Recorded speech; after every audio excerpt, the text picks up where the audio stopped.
Cobalt, by the way, is toxic to touch, toxic to breathe. And every one of these hundreds of thousands of people, including children, including the babies strapped to their mothers' backs, are inhaling toxic cobalt dust every day, touching it, breathing it. It's an utter degradation of human life, quite apart from the enormous environmental destruction. My guest today is Dr. Siddharth Kara. Siddharth is a British Academy Global Professor and a visiting scientist at the Harvard T.H. Chan School of Public Health. He's also an author, researcher, and activist on modern slavery. His latest book is Cobalt Red: How the Blood of the Congo Powers Our Lives. Cobalt is an essential component to every lithium-ion rechargeable battery. Those are the batteries that power our smartphone, tablets, laptops, and electric vehicles.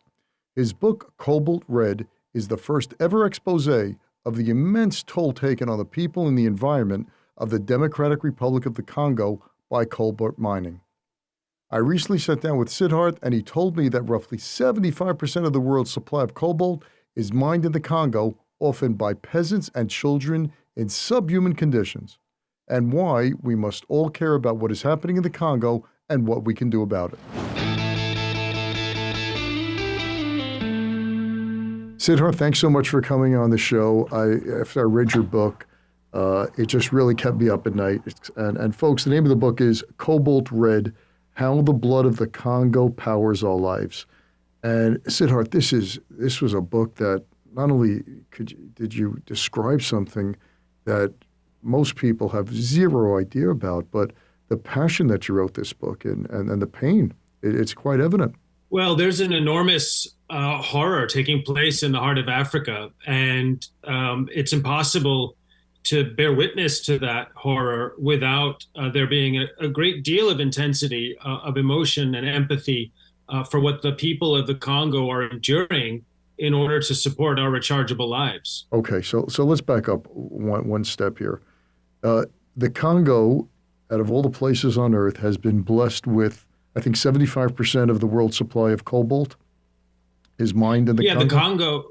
The Congo is teeming in resources. It's the great curse of the Congo for centuries, and it is home to more reserves of cobalt than the rest of the planet combined. Okay, why is there such a demand for cobalt?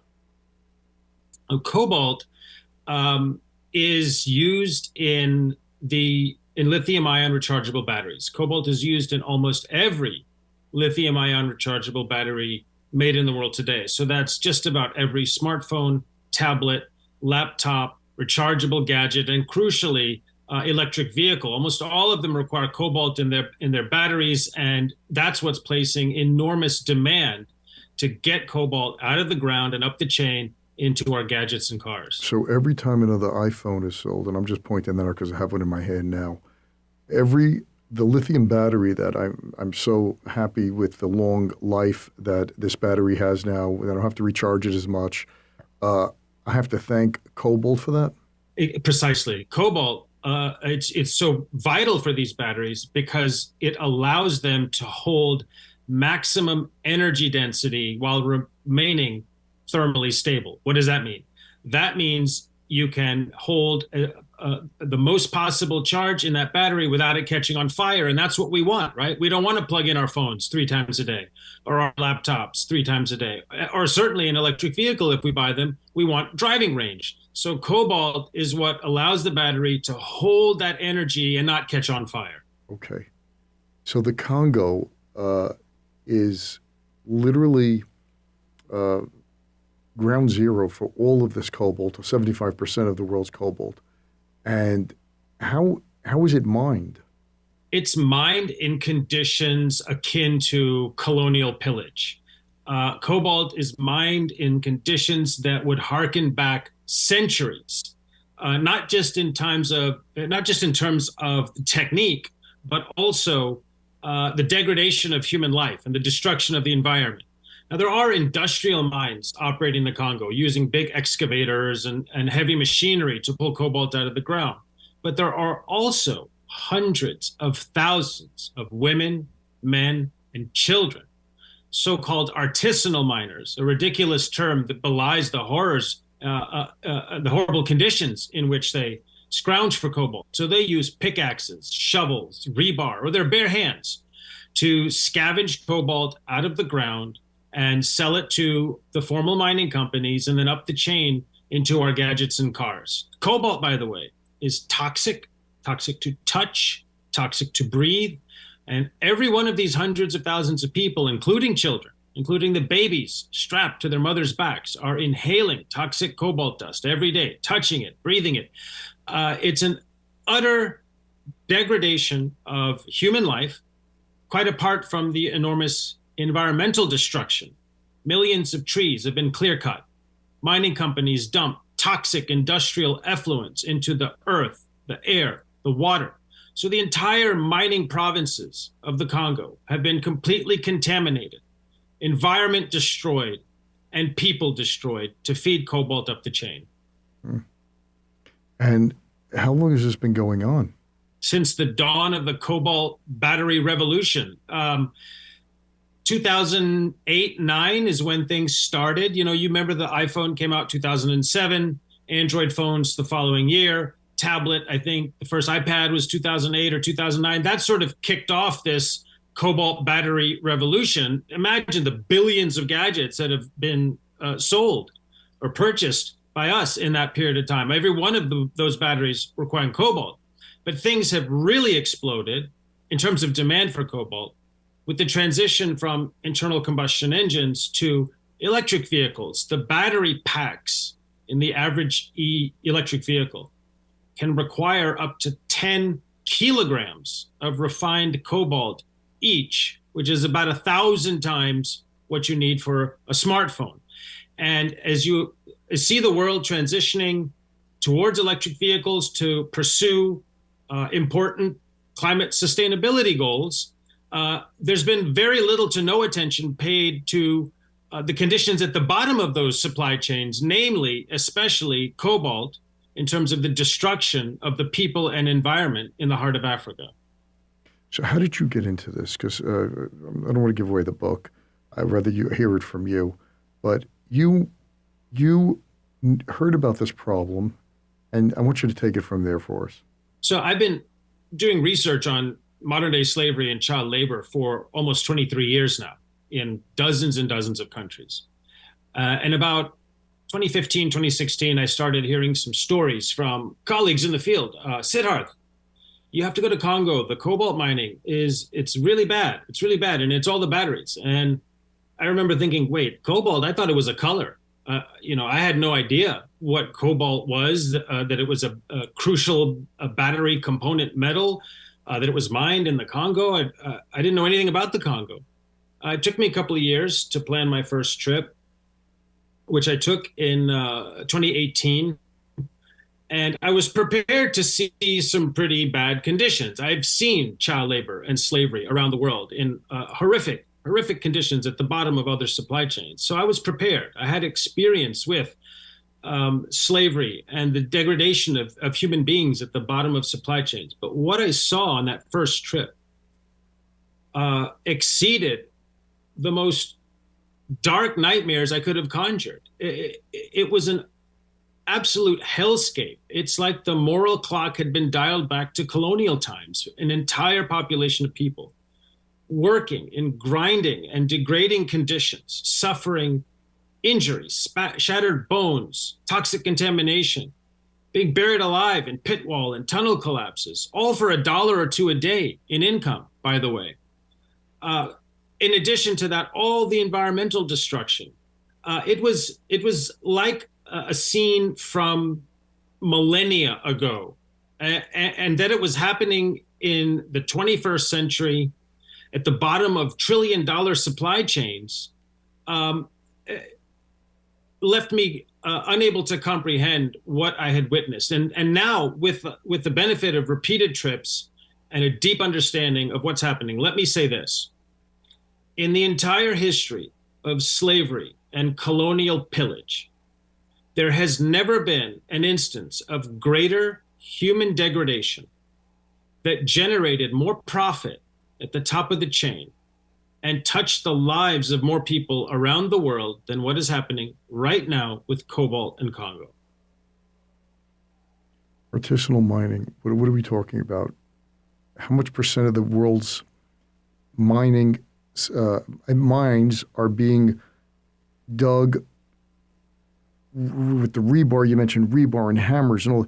How many people are we talking about? What percentage of the labor pool is doing this? So if you take a step back and look at what's called artisanal mining around the world, and again, this term is ridiculous. It makes you think of people baking bread or something. But it's one of those things that stakeholders at the top of the chain do. They choose words that sort of soften or utterly misrepresent the truth, the reality. There's nothing quaint about what's happening. So if you take a step back, about 90% of the world's mining workforce is so-called artisanal miners. That's people digging with their bare hands in toxic, hazardous conditions. That's children. That's babies on their mother's backs. It's everything that's not supposed to be happening in the 21st century to people who are working at the bottom of the global economy. 90%. So that's all the stuff we mine: the copper, the gold, the nickel, the lithium, the manganese, and of course, cobalt is being scrounged out of the ground by some of the poorest people across the global south. And in the case of Congo and cobalt, you have hundreds of thousands of people. It's impossible to know how many, but hundreds of thousands of people who are contributing at least a third of all cobalt production coming out of the Congo. And the Congo is 3/4 of global production.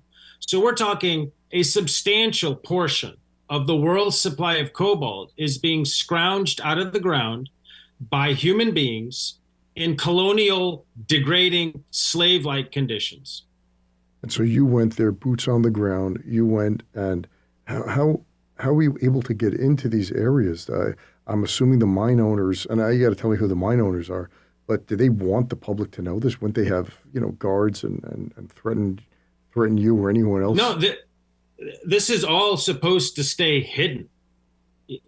That's where slavery thrives, is in the shadows of the global economy, tucked away, out of sight, underneath, buried deep underneath layers of marketing puffery put out by companies at the top of the chain, that their supply chains are untainted by human rights abuses. But I got into the Congo, and this was now 18 years into my journey of documenting slavery and child labor in other very dangerous and challenging conditions. So I had an experience base to draw upon. And the first thing I knew to do was to establish trusted ground relationships. I can't just fly into the Congo and start walking around mines without getting shot. So I had to build trusted ground relationships, people who live and work in mining communities. And through them, was able to gain access into artisanal mining areas, into industrial mining areas, to document what's happening. And most industrial mines are guarded by the army or private military, also known as militias with Kalashnikovs and machetes. Artisanal mining areas are often also under militia control. So it's a pretty hazardous area. And the point of all of that armament, all of that violence, is to keep prying eyes out. Because the truth of what's happening is not supposed to escape the Congo, because then it's a big PR problem for tech and EV companies, that they're building these fortunes and they're peddling us these products that, at least in some part, are contributing to enormous violence against some of the poorest people in Africa. So the research had to be done very carefully, very cautiously. There are some places I never saw, even after repeatedly going to the Congo, because it was just too heavily guarded. It was impossible to gain access. In those cases, I would talk to people who worked in those areas and take their testimonies. But there are many mines that I went to, industrial mines, artisanal mining areas, hundreds of them, to see exactly what was happening with the mining of cobalt. So describe to me what a mine looks like. Are there trees around it? Is it guarded? Is it a nice tucked away area? Are there heavy machineries? Paint the picture for me. You have to imagine an apocalypse, the complete destruction of Earth. There are no trees. When we're talking big open pit industrial mines, millions of trees have just been clear cut. And I never met anybody who could say they saw one tree being planted to replace them. You see, because those people and their Earth don't count, the same as us and our Earth. So you have to imagine just millions of trees clear cut, the Earth gouged and dug up and excavated for miles around. And when I say miles, let me be clear. The largest mining concession, cobalt and copper mining concession in the Congo, is the size of London. So you have to imagine like an entire city size of Earth being destroyed to feed battery metals up the chain. Tens of thousands of people would have lived in that area before the mine came in, the mining company came in. Their huts would have been bulldozed. They would have all been kicked out. And so this is what's happening. You see, the local population is being pushed to a cliff's edge as big mines keep excavating, growing and growing. And so then people have no place to live, no way to work, no place to survive. So they go by foot into the mining areas to dig out cobalt because they know they can get $1 or $2 that day. And that's the difference between eating and not eating. So it's not just the destruction, this entire hellscape of Earth. It's also the violence committed against people, displacing them, disadvantaging them.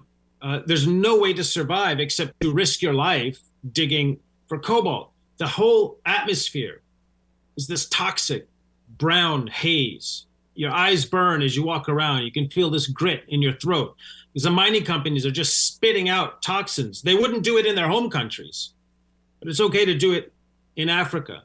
So it's a bleak apocalypse on the ground. There are no birds in the sky. There are no nice streams. There are no flowers. There's no ornaments of nature. Everything has been obliterated in this mad scramble to feed cobalt up the chain. And children, how old are children that are mining for cobalt? Children as young as 6 years old are in these toxic pits. Some of the more difficult work, like digging tunnels, it requires more strength. So it's teenage boys and grown men. But surface digging, just with your bare hands or a small little spade, young children, 6, 7, 8-year-old children are digging at the surface, slowly filling up a sack. And you also have young girls who rinse stones in little ponds or toxic pools of water to get the dirt off, to fill the sack little by little by little, so that by the end of the day, they've got a 40-kilogram sack of cobalt-bearing stones that they can sell for $1 or $2. For the whole bag, for 80 pounds of rock, they're getting $1? Yeah, $1 or $2, depending on which part of the copper belt they're in. That's the mining area in the Congo, and what the grade of the cobalt is in the stones that they've collected. They'll get a couple of dollars at most, or $1, or sometimes even less than that. And it's not like they have access to markets or bargaining power. They sell to these intermediaries, most of whom are Chinese buyers. And those intermediaries sell the same sack of cobalt right to the big Chinese mining companies, where it gets mixed in with their production before it ever leaves the Congo. So this is important, okay? This is important for everyone to understand. When a tech or EV company tells you, we buy our cobalt from ABC Mining Company, and there's no artisanal production at ABC Mining Company. So don't worry about the child labor issues. Don't worry about all this stuff Siddharth's talking about, or any other journalist is talking about, or any researcher. Because we buy from ABC, and ABC is clean. It's a fiction. Number one, there are always, invariably, artisanal miners, including children, digging inside ABC Mining Company. No matter what anybody tells you. On the ground, that's what you see. Number two, all that artisanal cobalt goes where? It's not dug for sport.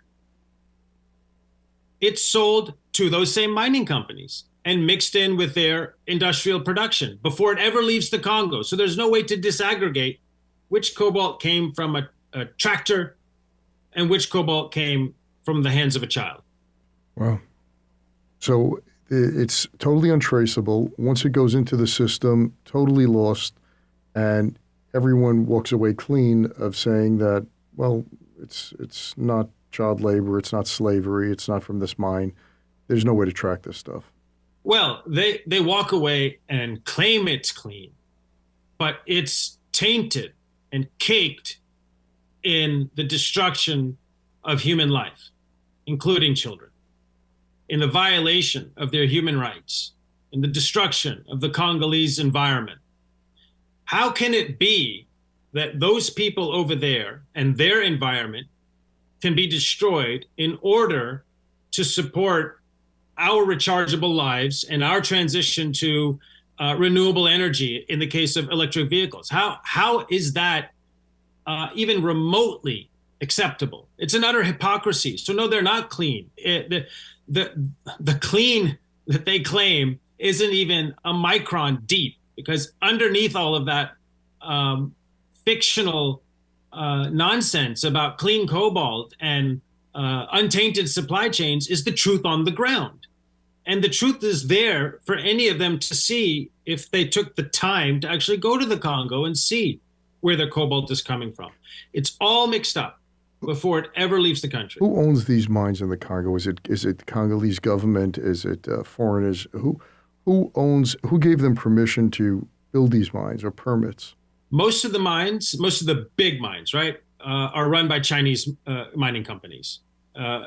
There's about probably 19 major industrial mining concessions in the Congo, in the Copper Belt region of the Congo. That's the southeastern corner where all the cobalt is. And it's called the Copper Belt because that's what was originally discovered by Belgian prospectors back during the colonial time in the early 1900s. And copper down there almost always has cobalt attached to it. And now the cobalt is what's very valuable. So there are about 19 big mining concessions. Remember, these are as big as cities. And then there are hundreds and hundreds and hundreds of areas where just the local population digs. About 15 of the 19 big industrial mining concessions are owned by Chinese mining companies. Well, they got there. They must have got there early and saw how cobalt was such a vital mineral. You're exactly right. The Chinese government back in 2009 saw the future before anyone else did. And they signed an agreement with the former president, Joseph Kabila, signed an agreement to provide aid in exchange for, actually loans, in exchange for access to mining concessions. And that opened the door. And then Chinese companies just swarmed in. There was a lot of corruption at that time for those deals. The Kabila family, it's now well known that they walked away with large sums of money just parceling out these mining concessions to Chinese mining companies, as well as the other main mining company there is Glencore, a Swiss UK-based company, which is under any number of investigations for fraud and bribery and corruption in the Congo. I think they've even settled a couple of them for hundreds of millions of dollars. So corruption was the way things were done. The former regime of Joseph Kabila pocketing large sums of money to say, yeah, take that city-sized chunk of territory and tear it apart.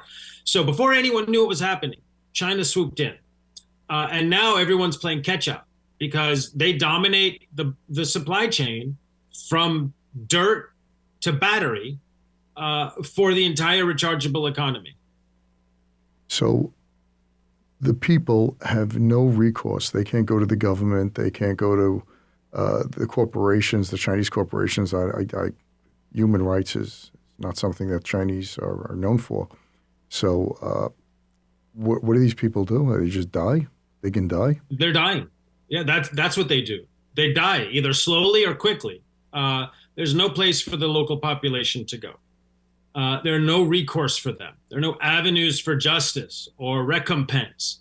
They are so poor, so vulnerable, so disempowered, and so expendable in the face of the global economy The forces at play here are the biggest governments in the world and the biggest supply chains, the biggest tech and EV companies in the world. So the people of the Congo who live there and subsist on an income of $1 or $2 a day, I mean, they're powerless in the face of these forces.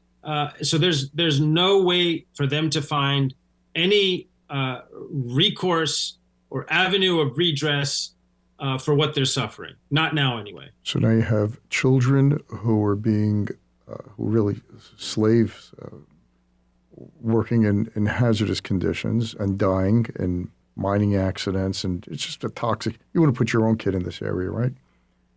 Women, I think you. Yeah, go ahead. No, I'm so glad you said that, because this gets to the crux of what's happening in this supply chain. We would never send the kids of Cupertino to scrounge in toxic pits and to die in toxic pits. Why is it okay to send the kids to the Congo? Are they worth less? Do they not count the same? Do their parents not love them as much as we love our children? What is the implication of an economic system that makes it okay to destroy those people and their children for our daily lives when we would never treat our own people that way? Now, let's be clear. People like you and I, we cannot function for 24 hours without cobalt from the Congo. Full stop. There's no way.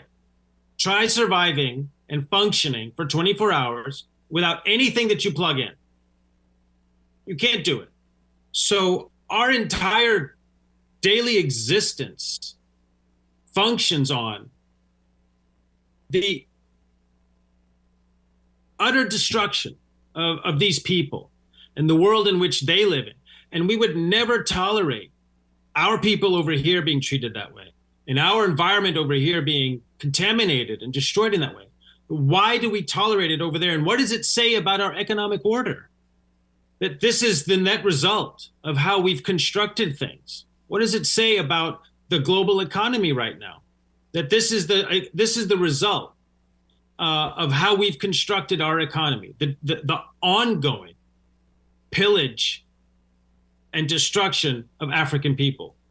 So this is, like you mentioned, with EVs, the big push throughout the world is to get us to net zero, to get us every EV replacing gas, internal combustion engines. How are they going to increase at a scale of 1,000 times to bring all that cobalt to market? How many hundreds of thousands are going to have to die? We'll never know the tally of destroyed lives and environmental destruction. We'll never know. The quantum is just too great. It's too enormous. And it all remains heavily obscured by this haze of nonsense that's promulgated at the top of the chain. These claims that our supply chains are untainted by labor abuses, and every participant in our supply chain enjoys the full human rights, and we have zero tolerance policies on child labor and all that. And so you think, oh, okay, that's fine. So underneath all those fictions is this enormous pain. So Siddharth, and harm. You went there, right? If I was running Apple, or if I was anywhere in production or the supply chain, I had have heard of this. You went there. You're not. You didn't get any special treatment. You just got on a plane. You had some contacts. You got there. There was no government agency, nothing. And you were able to find this out. And you had people die in your arms, or watch, or some mothers cry after finding out their children were buried alive in a mine, and the security would not let them go and even try to dig them out. What kind of disconnect is there between companies that are making billions of dollars a year and people who are making $1 a day? Why is there such a chasm between the two? The only answer, I don't know the answer to that question, but the only answer I can come up with is those people over there just don't count. You know, the companies at the top of the chain refuse to accept responsibility for what's happening at the bottom of their supply chains. And let's be clear, it's their supply chain. But for tech and EV companies creating enormous demand for cobalt in their gadgets and cars, this entire blood for cobalt economy would not exist. The demand starts at the top of the chain. And so everything that's happening downstream is a consequence of that. All the bad actors, all the harm. And so you get to the bottom and the companies sitting at the top don't look, they don't see, they don't acknowledge what's happening in their supply chains. They don't even go to see. How many tech CEOs have ever stepped foot in the Congo to see where does their cobalt come from? As you said, I went there. I'm not running a tech company. I'm not running an EV company, but I used those products and I felt some amount of responsibility and duty to understand what was happening in order to support my daily life. And yet the CEOs of these companies can't spare a week of their life to go and see for themselves or to send a team. I never saw a team from any company on the ground trying to figure out what's happening here and how can we improve conditions, because we rely on these people. We rely on the minerals in the dirt under their feet where they've been living for generations. Don't we have some obligation to put our own boots on the ground and understand what's happening here and try to address these conditions so we can reassure our shareholders and consumers that we're doing everything in our power with our hands on the ground to address these enormous human rights violations? You know, you wrote something in your book which was haunting. You talk about one of the translators for your interviews, Augustine, was so distraught after several days of trying to find the words in English that captured the grief being described in Swahili. So these were the townsfolk, these miners interpreting. He was interpreting for you what was going on. And you're right, he would at times drop his head and sob before attempting to translate what was said. As we parted ways, Augustine had this to say: "Please tell the people in your country a child in the Congo dies every day so that they can plug in their phone." Yeah, I remember that day. I remember that moment. I remember the look on his face. I remember all the interviews that he helped translate for me. There was so much pain. And, you know, you have to imagine a parent, a mother, a father, describing the moments that they learned that their child had been buried alive in a tunnel collapse. The grief, the terror, the enormous anguish, the unimaginable torment of it all. And my translator, you know, he wasn't prepared for that. And he would try to find the words, you know, and he couldn't at times. And it was a heavy toll. And that was his summation of our experiences, that the people in my world need to understand. Please tell them we're dying here every day. Our children are dying every day, so you can plug in your phones. That was the distillation of that series of encounters. And it doesn't get any simpler and more horrible than that. In fact, the tragedy of it all is it's not complicated. It's not even necessary. All of this pain could be prevented if the stakeholders at the top of the chain just cared enough. And these little micro encounters of me and a mother with a translator by my side, or me and a father with a translator, in that little moment, there is such an eruption of suffering and pain that comes forth. And then you multiply that by an entire population of people, and it goes beyond any measure what those people are having to suffer in silence.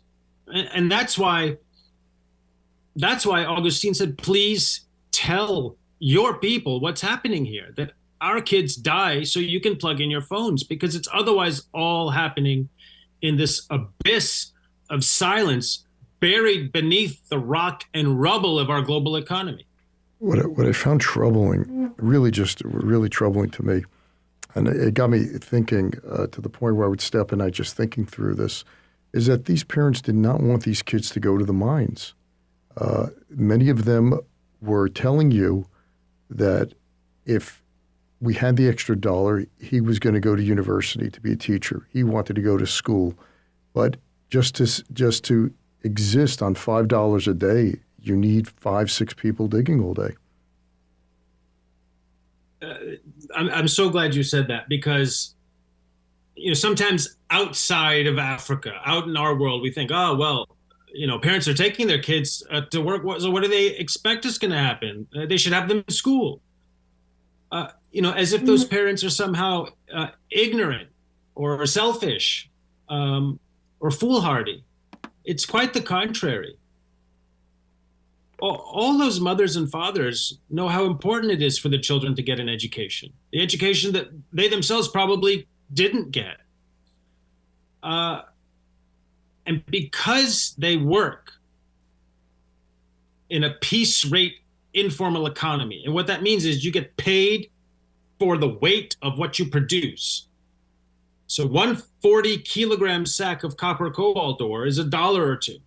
And so a family of 5 people can maybe produce 2 or 3 sacks. So in the aggregate, they're getting $5 or $6 as a family. So that's with children contributing. So that's base survival money.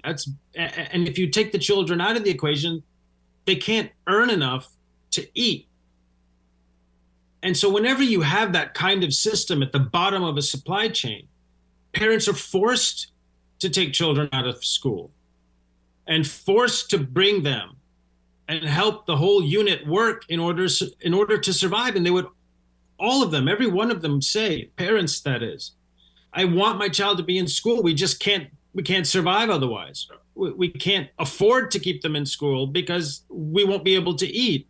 And the fact that they're faced with that devil's bargain means that not only has the local economy, the Congolese government failed these people, which is important to acknowledge, but the entire global economic order has failed these people, because there's no reason why anybody at the bottom of our $1,000 smartphone supply chain or $100,000 EV supply chain needs to work in conditions where they can barely survive. So I just looked up, right? A smartphone has about 8 grams of refined cobalt.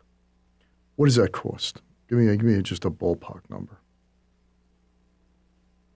So the cost of refined cobalt on the London Metal Exchange is probably, I haven't looked at it recently, but probably something like $40, $50 a kilogram. A kilogram. So this is 8 grams. Yeah, kilograms. Okay. Yeah, this is in grams. Okay. Yeah. So it's 1,000. So let me, because I'm an American, so I don't know the metric system that well.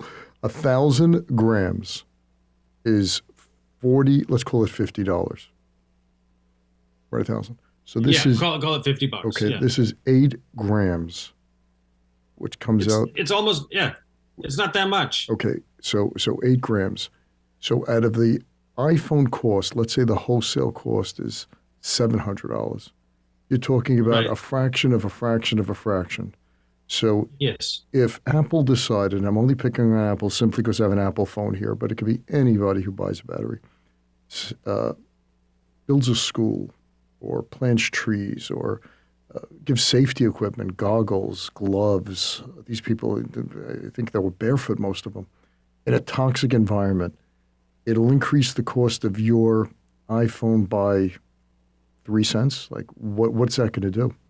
De minimis. It's a non-figure, right? I mean, you call it even $1. Let's say we go from $700 to $701.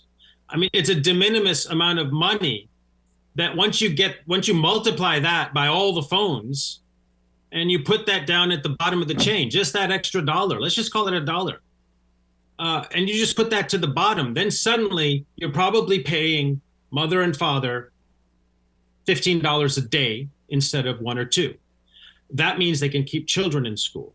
That means they can buy clothes and food. That means they have enough saved up in case someone gets sick and they can get medicines. Add another dollar, and now you're building schools, public health clinics, expanding sanitation and electrification, creating financial literacy programs so people can understand how to save money and so on. It's a rounding error on the balance sheets of these companies to solve the problem. What does it cost, as you mentioned, to give mom and dad goggles, gloves, boots, and a mask so that they're not being contaminated? Do you know that there is a pandemic of birth defects happening in that part of the Congo because mother and father are being contaminated every day, and when they conceive a child, that child is born with all kinds of deformations and other birth defects. Cancers are on the rise, respiratory ailments, acute dermatitis, thyroid disease, neurological ailments. Everyone's being poisoned and is dying slowly, and all they would need is a mask, some goggles, gloves, boots. How much would that cost? It's like the argument can't even be made that, like with sweatshops in China or, bring it to America is, well, we still want our cheap stuff from Amazon. We still want to buy cheap goods. 8 grams is what, 5 cents a gram at that market. Even it's 40 extra cents, 50 extra cents, double it's 80 cents. It's insignificant. And I'm just not getting you. You have one chapter in the book where a lady actually tells you we work in our graves, and the villages are flattened, the forests are raised, behemoth open pits, tunnels that collapse that don't have any air shafts, any support. And these people are dying by the thousands, and I'm just not getting it. Why don't I know about this?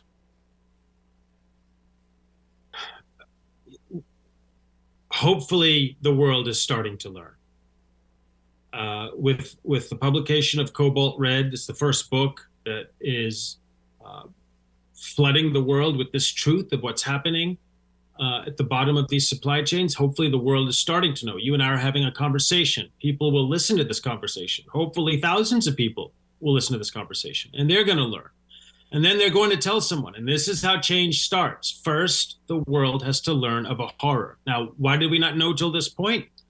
Well, we're, let's say, 12 years or so into this cobalt scramble, so it's not been that long. In one sense, it took a few years for even some journalists and NGO workers to catch on what was happening down in the Congo. And it's also hard to get in there and find the truth. And that's another important reason why the world doesn't know. These are heavily guarded areas.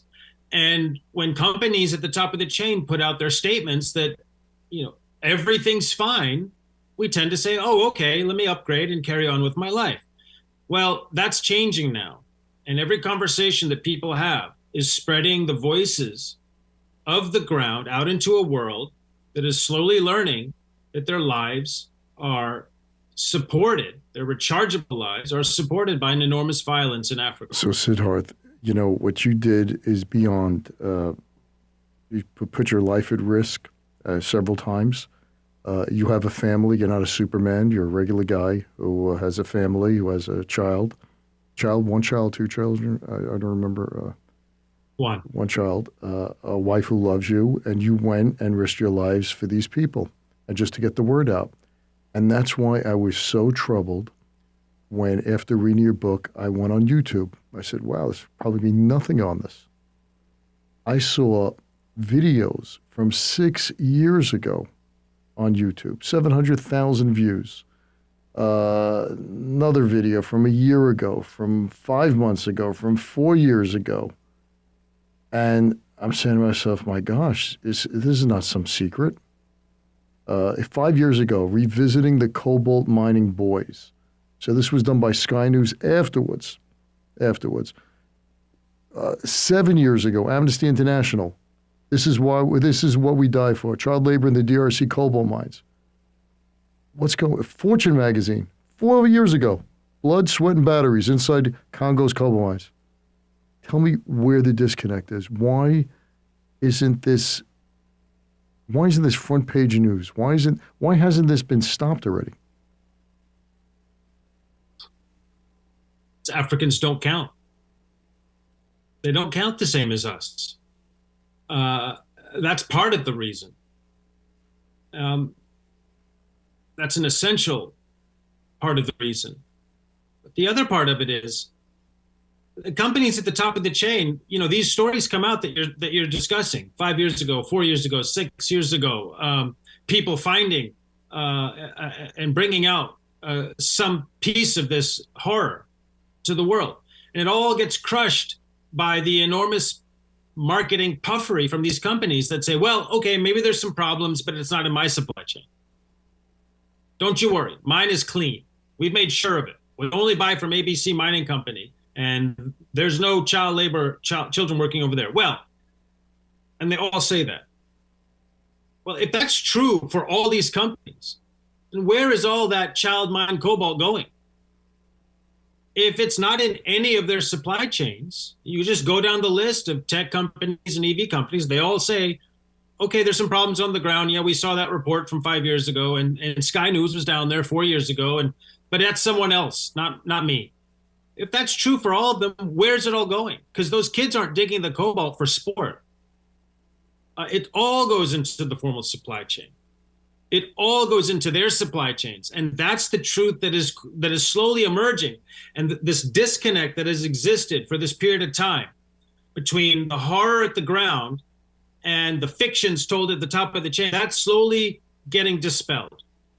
With each new story, each new conversation, each new effort to get the truth out into the world, these companies can't keep claiming, well, okay, whatever's happening isn't in my supply chain, because there's too much cobalt being dug out of the ground by these hundreds of thousands of people for nobody to be buying. So what do you say to someone who says, look, this is a sovereign country. They have their own form of government. They should have their own checks and balances and what happens. And if they're not doing anything, what do I care? Well, Congo, you have to imagine a country, entire heart of the African continent, an enormous country with 80, 90 million people there. And their entire national budget is roughly the same as the state of Idaho, which has 1/50th the number of people. So you have a grindingly poor country with no money that is beset by violence on every border it has. The eastern part of that country is still a war zone leading back all the way back to the Rwandan genocide. It never stopped for the people in the Congo. There's violence all up and down the eastern part of that country. You have a country that only gained independence in 1960. And no sooner had it gained independence than did its former colonial powers descend on the country, take over the mining sector, which was about 80% of government income at independence, and secede it from the nation. It's just been one mess after another for that country, from war to neo-colonial interference. The Congo never had a chance. From the moment it was independent and leading before that during the colonial period, it's just been pillaged for generations. So it is an impossible task to ask a country that has no money, that is beset by violence, and that has been subject to foreign interference for centuries, to pick itself up and start governing itself and managing that enormous territory in an effective manner. It needs help. It needs help from those availing of its people and its resources. There's not a single American company on the ground in the Congo. There are American companies buying up all that cobalt at the top of the chain, but they're not on the ground. And that's where they need to be, because we do have the financial wherewithal, the technical capacity, and theoretically, the human rights standards to get on the ground and help those communities. So what about the United Nations, for example? UN has a very mixed relationship, mixed history with the Congo, and it's not necessarily a good one. There have been UN peacekeeping forces in various parts of the Congo, again, since independence. It's very hard for the UN to have any real impact on the ground in the Congo. Number one, because of lack of scale. Number two, a lack of resources. Number three, limit on mandates. They're not there to do humanitarian work, to build schools. They're largely to keep militia groups from running amok in the eastern part of the country. There are UN agencies. UNICEF has built some schools. USAID's on the ground. Australian aid's on the ground. UK aid agencies are on the ground doing little bits and pieces, but it's all drops. It's drops in the bucket, and nobody's addressing the horror of cobalt mining. So what's your plan? This is how change happens. This is how it's always happened throughout history. There's some horror taking place, and truth seekers go and find it and bring it out to the attention of the world. They flood the world with the truth of a horror. And inevitably and invariably, this activates a community of conscience. People who declare, no, not on my time, not on my watch. I will not be a participant in a civilization that permits this kind of horror to take place. The first efforts to abolish slavery started that way. Every advancement in human rights starts in that way.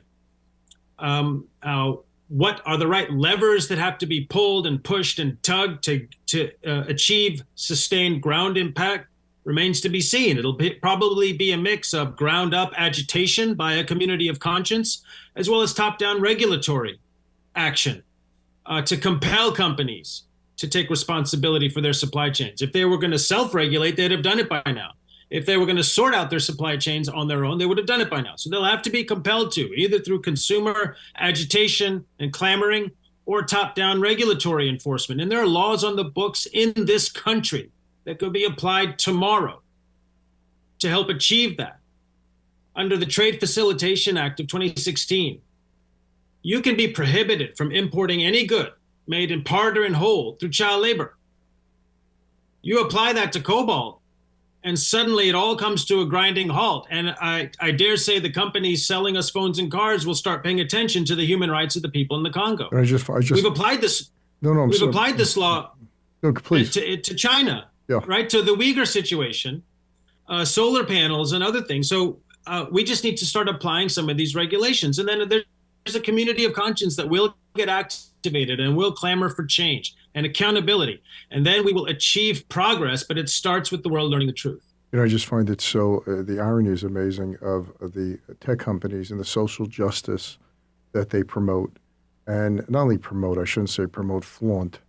And here, right, an essential part that is in every piece of technology, and I would assume in semiconductors, right? It would have to be definitely in chips, in chip making. Is that also? Evil doesn't walk in with the curly mustache, and the yellow teeth and the scowl. It's always the shiny, pretty face you never see coming. And so we have this shiny tech world and this shiny aspiration of the EV transition. And at least the battery part of it is built on violence.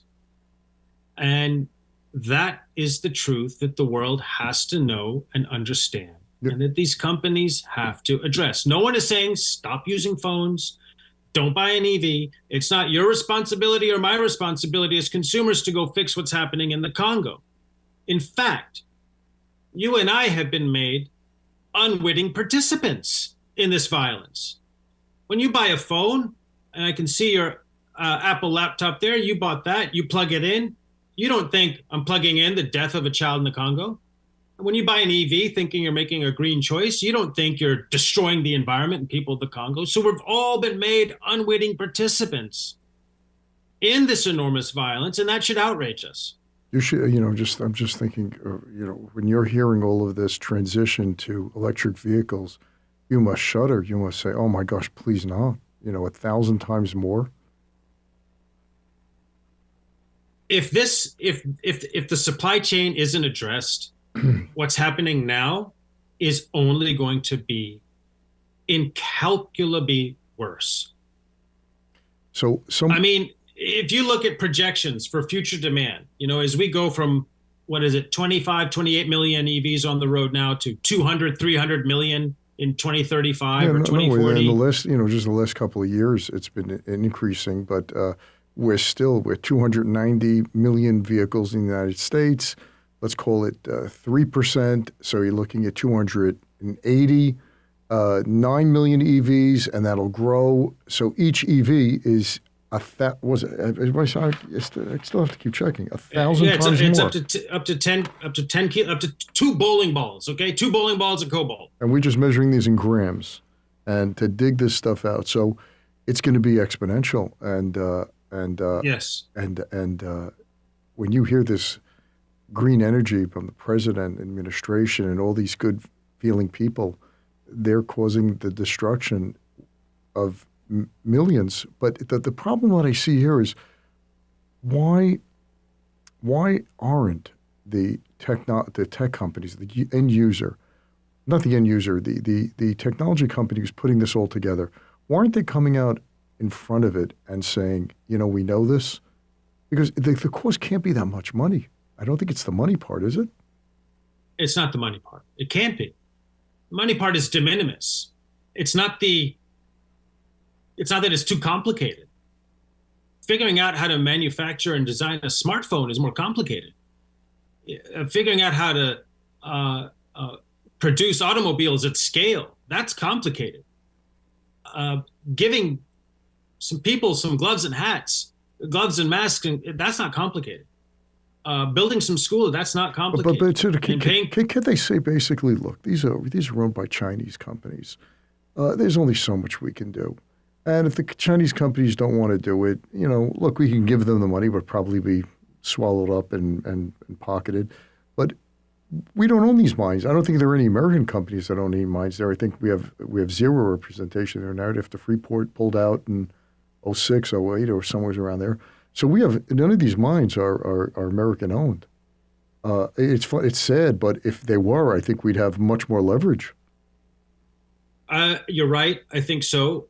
That said, I think we have to take that argument and flip it around. Right now, you're right.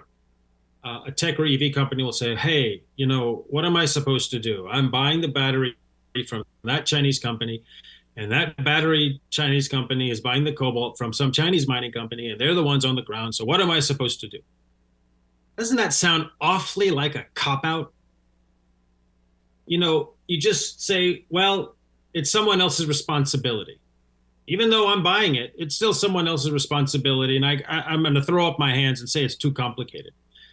I don't accept that. I think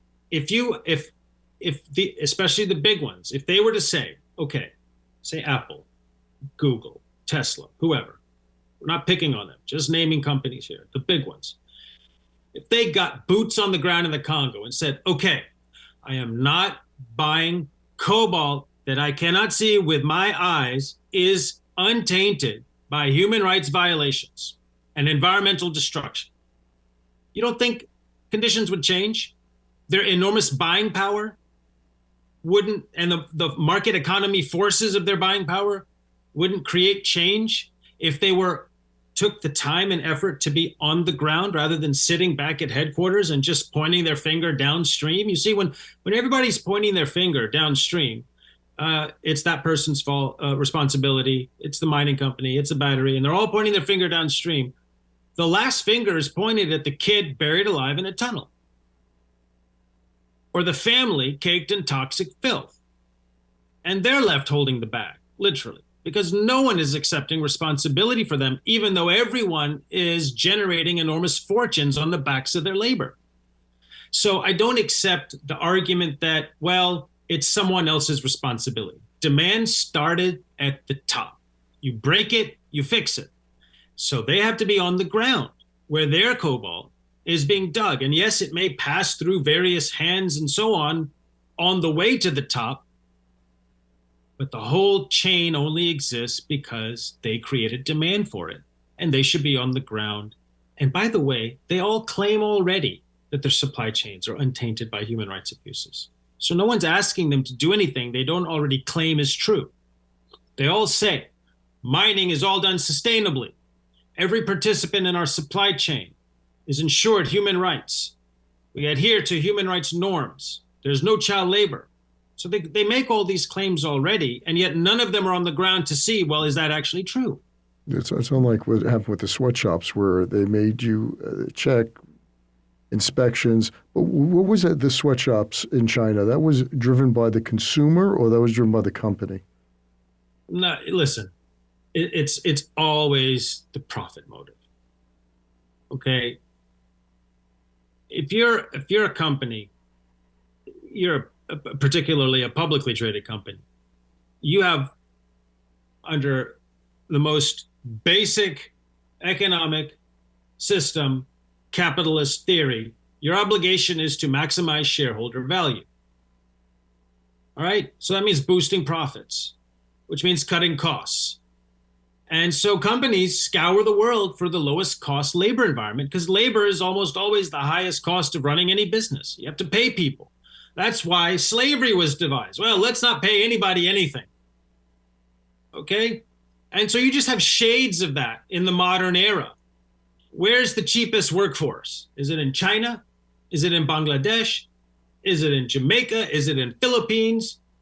It's never in our backyard, right? Because we would actually have to treat people properly here and pay people properly here and give them benefits and so on, and safety equipment. So a company will scour the world and say, where's the cheapest labor force? And where are the resources that I need? And so that's what drives this. You know, that's what drives this impetus to find underregulated labor markets where human rights are dispensable and sustainability practices are optional. And then you have the chain. You have that abuse at the bottom feeding into the profitability at the top. Each quarter, we're returning more and more value to shareholders. CEO is doing his or her job. Task finished. You know, it took, I don't know how many years it took for blood diamonds to be a thing, where now my kids who were in their 20s and 30s, they would never think about buying a blood diamond. It would only be a lab-grown diamond. How dare you even think that? So it took, you know, a good 30 years or so, 40 years, and there were movies with Leonardo DiCaprio, a movie about the blood diamonds and the whole thing, and it took a long time. So I guess, but here it just seems so. It seems like a slam dunk, especially people who are buying EVs are socially conscious, are socially aware, are environmentally aware, and to let them know where things are coming from, you would think, and especially it's not going to increase the price by much. You know, what are we talking about? You know, in the scheme of things, it's not even much. I don't know. There just seems to be something that's missing here. I just can't put my finger on it because it seems too logical for the solution to for a solution to play out. Yet what's holding it back? Like if you would sit down with Tim Cook, what could he possibly say? I signed off on this. I know it's good. We know that's not the case because then a guy like you would come with me. Come on a plane. Let's fly in your first class. Let's fly in your private plane and we'll get there and I'll take you to the people I met. So what am I missing? Well, there's a few important things you said. You know, the blood diamond movement. It took time. The truth came out. It flooded the world. There were big Hollywood movies about it, and everyone came to a point, community of conscience came to the point and said, I won't contribute to this. I'm not going to buy a ring, put it on my fiance's finger, knowing that kids were chopped to pieces for it. right? And as your kids who are maybe in the market for a ring will say, I'll get a lab grown or something else. I'm not going to contribute to that. So people are, with their conscience, making a choice not to contribute to violence. Now, there also were protocols established, like the Kimberley process, to ensure that diamonds are mined in a responsible manner. And it may not be perfect, but it's something, right? So there's progress, and people can make a choice. I think the difference here is, a diamond may be once or twice in a lifetime purchase. We're buying this stuff and using it every day, and we can't function without it. You could certainly get through a lifetime without a diamond, easily. You can't get through your lifetime without your smartphone or your laptop. No, I think whatever. the most exciting thing about a Tesla, for example, is the long range. The latest iPhone, first thing, how much battery charge does it have? My MacBook, all of this points down to one thing, and that's cobalt, which is doing this. So, just to put a final word on this, and that even sounds so crass and so arrogant, but we could talk for hours on this because that's how important it is. What would be the next step? You mentioned awareness. Okay, my listeners now are aware. Now what? Well, as individuals, we have choices to make. Right now, today, as I said, you and I, your listeners, we can't solve these problems tomorrow, but we have choices to make. We've been marketed this idea that we have to upgrade our phone every year. The camera's a little better, or the lens is a little wider, the processor is a little faster, the charge lasts longer, whatever it is, right? Do we really need to upgrade our phone every year? Because that's part of what creates demand. And that demand pressure goes down the chain to these kids in the Congo. So we have consumer choices that we can make. Yeah, but let me stop you a second. Let's say we did that, right? Let's say we did that. Those people they're now we need less miners. Now, if we had 5 people digging for $1 a day at $5, now only 3 are going to be digging for $3 because they're not going to pay anymore. So now we started a new problem. Well, so in tandem to that, in tandem to our consumer choices, is that we have to agitate for change.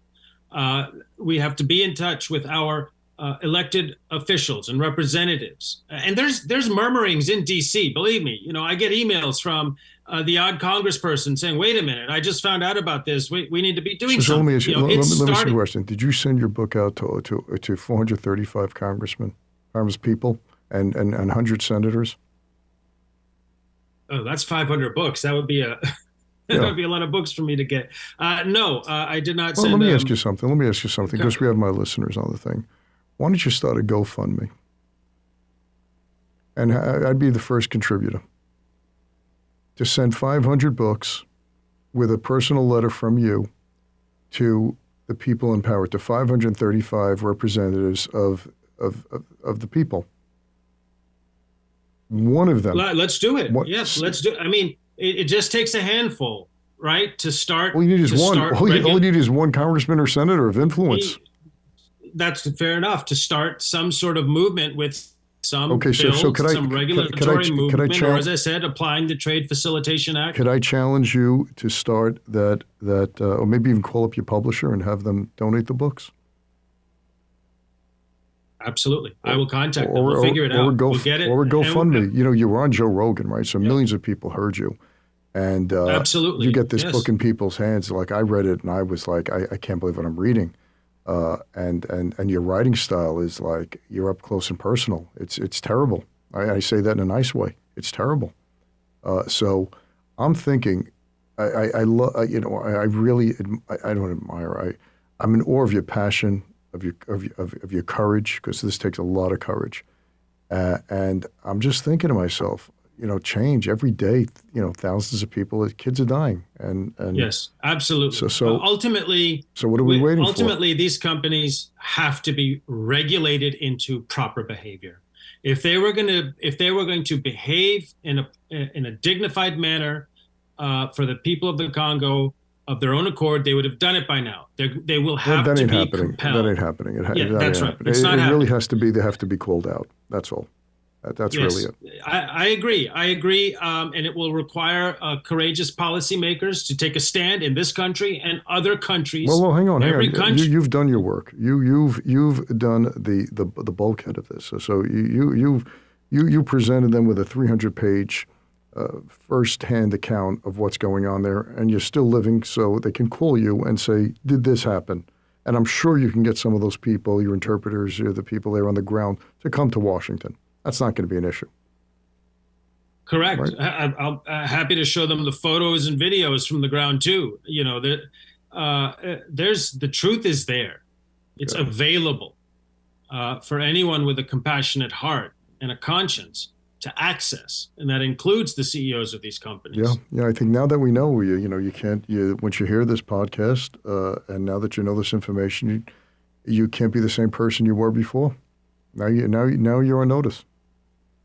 Yeah, that's right. Yeah, the clock is ticking, and so we're all on notice, every one of us, of what are we going to do about this? Wow. So Siddharth, we'll talk of a couple of ideas, but I think first thing is start a GoFundMe. I'll put it in the description. Books $20 or so. Everyone could just, $20. We get 500 people, or some people do 2 or 3 books. You could send them out in a heartbeat, and I'm telling you, $535 in the hands of elected officials. You got to get one. There got to be one out there. Yeah, there's at least one. Someone of conscience. I'll write to my publisher as soon as we're done, and let's get it cooking. Beautiful, folks. The name of the book is Cobalt Red: How the Blood of the Congo Powers Our Lives. There are a few books that you read that actually change the way you think or shake you. This is one of them. I highly recommend you go out and read this book. As Siddharth said, he's not saying don't use iPhones, don't buy Teslas, but it takes so little to change the facts on the ground, such as getting these people gloves, get these people goggles, building a school. How much could a school be? Or just child. One of the things that was haunting, a 14-year-old girl with 2 twins on her back, 2 months old, digging in this toxic cesspool. Well, look, the Almighty will call us to account for this now that we know. Well said. Absolutely. Siddharth, God bless you. Keep doing the great work that you're doing, and I totally agree. It has to start somewhere. All these great movements, and slavery took decades before people realized how terrible it was. So this might too, but it has to start somewhere.